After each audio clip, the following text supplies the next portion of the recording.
Le site remarquable du goût Montbrison Haute-Chaume du Forêt et la ville de Montbrison a décidé cette année de s'inscrire à l'opération Un marché, un chef, une recette.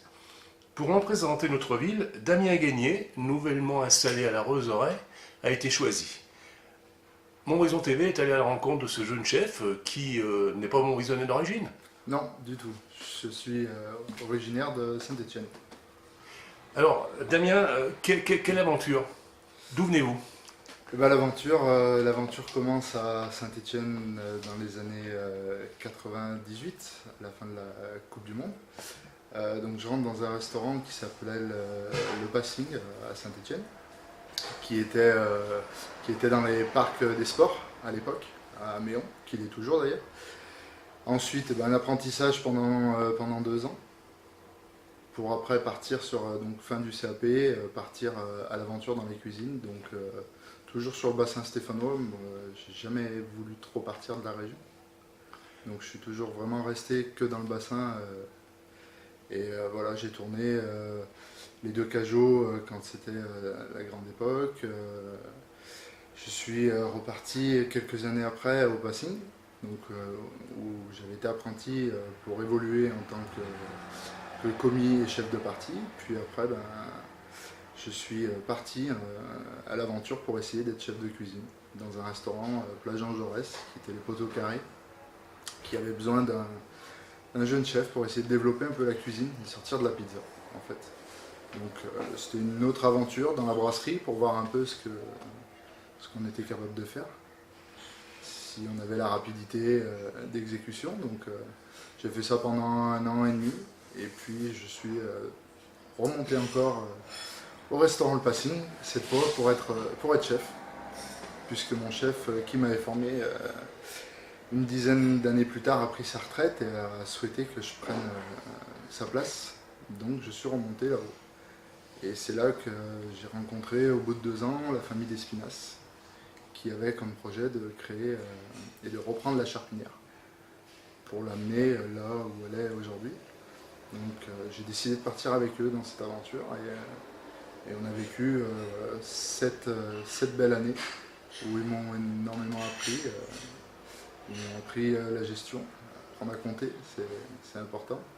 Et puis ils m'ont fait évoluer ma cuisine dans le bon sens, avec la critique et tout ce qui va avec, pour pouvoir évoluer. Et puis voilà, 8 ans plus tard, j'ai décidé de partir tout seul cette fois. Alors, fort de toutes ces expériences, vous voilà donc arrivé à Montbrison. Pourquoi Voilà. Montbrison? Pourquoi Montbrison? Montbrison, c'est une belle ville. C'est une ville qui est attrayante, qui est très calme. On retrouve un peu dans Montbrison la ville de Saint-Étienne, mais dans les années 90, où il fait bon vivre, où c'est agréable. Donc voilà. Étant parti sur Saint-Galmier, je ne me voyais pas retourner sur Saint-Étienne. Donc Montbrison, c'était une suite logique, on va dire. Et puis j'ai eu la chance de rencontrer Jean-Pierre Tolonia, qui était propriétaire de la Roseraie. Donc on était maître restaurateur tous les deux.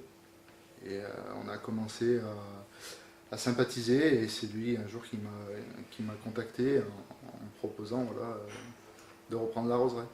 Alors, vous avez repris cet établissement il y a 4 ou 5 mois? Oui, au mois d'avril, 28 avril, donc ça fera 5 mois à la fin du mois de septembre. Vous l'orientez, vous poursuivez l'existence de la Roseraie telle qu'elle était, ou vous amenez votre touche personnelle? Non, on va dire que le choc des générations entre Jean-Pierre Tolonia qui a 62 ans et moi qui en a 35, 36, fait qu'on n'a pas du tout la même façon de cuisiner. Le but était de rester par contre dans ce qu'il avait créé, c'est-à-dire un restaurant traditionnel, familial, avec une ambiance détendue, sans chercher à avoir un cadre prestigieux, mais voilà, faire une bonne assiette et essayer d'être constant tout le temps, on va dire. Alors, dans le cadre qui nous amène aujourd'hui, un marché, un chef, une recette, qu'est-ce que vous avez choisi comme recette? Alors j'ai choisi de présenter une recette autour de la volaille et de la fourme, puisqu'on est sur un marché, il faut qu'on puisse quand même travailler des produits qui soient faciles à travailler. La fonte de Montbrison, ça me paraissait être essentiel pour faire cette recette. Donc voilà, c'était de faire une volaille, un plat classique qu'on achète au marché quand on va chercher un poulet rôti à la rôtisserie. Et ben on part sur une volaille, mais qu'on va transformer un petit peu pour mélanger, marier avec la fonte en toute simplicité. Voilà. Alors on va pas dévoiler la recette ici, on viendra vous voir donc samedi matin, donc c'est à quelle heure? Alors samedi matin, on aura deux sessions. On aura une session à partir de 8h30 et une aux alentours de 10h30, 11h moins quart, puisque à midi on travaille, hein, donc il faudra retourner au fourneau. Donc on s'arrêtera aux alentours de 11h30 pour que je puisse repartir au restaurant. Et donc on aura la présentation de la recette et puis on aura une petite dégustation autour du filet de volaille qui sera facile à déguster. Donc on pourra faire partager ce moment à tout le monde. Et en ce moment convivial, vous trouvez que c'est une opération qui est sympathique, qui est originale? Oui, c'est original. J'ai jamais encore fait de manifestation comme ça sur un marché, seul, on va dire. Quand on sort, en général, les cuisiniers, on est un peu sauvages, hein, donc on aime sortir, mais à plusieurs. Ça évite d'être trop stressé. Mais voilà, c'est une nouvelle aventure, il faut y aller, c'est bien, on arrive à faire sortir notre métier dehors, donc c'est important de montrer aux gens notre savoir-faire sur la cuisine. Bon, on vous souhaite la bienvenue à Montbrison et puis très très très bonne continuation. Merci.